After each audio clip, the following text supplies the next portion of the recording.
అన్నదాతలను పట్టించుకొని చంద్రబాబు సర్కారు రోజు రోజుకు రైతుల ఆత్మహత్యలు పెరిగిపోతున్నాయి. రాష్ట్రంలో రైతు బతుకు రోజు రోజుకు భారంగా మారుతుంది.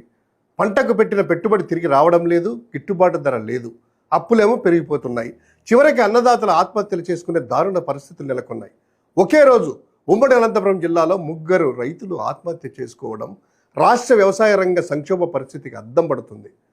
రైతు సంక్షేమమే లక్ష్యమని చెప్పిన చంద్రబాబు నాయుడు ఎన్నికలప్పుడు ప్రభుత్వం ఏమో ఇప్పుడు రైతుల ప్రాణాలను కాపాడడంలో పూర్తిగా విఫలమవుతా ఉంది. అప్పుల భారంతో యువ రైతులు ఒక్కొక్కరుగా ప్రాణాలు తీసుకుంటుంటే ప్రభుత్వం మాత్రము ప్రచారాల్లో బిజీగా ఉందనేటువంటిది ఈరోజు గ్రామాల్లో వినపడుతున్నటువంటి మాట. ఒకే రోజు ఉమ్మడి అనంతపురం జిల్లాలో 3 రైతులు ఆత్మహత్య చేసుకోవడం రాష్ట్రంలో రైతుల దయనీయ పరిస్థితికి ఇది నిలువుటద్దం. పంటలకేమో గిట్టుబాటు ధర లేక రైతుల పెట్టుబడులు కూడా తిరిగి తెచ్చుకోలేకపోతా ఉన్నారు.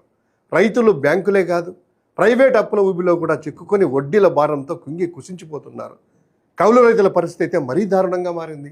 పంట నష్టపోతే వారికి ఎలాంటి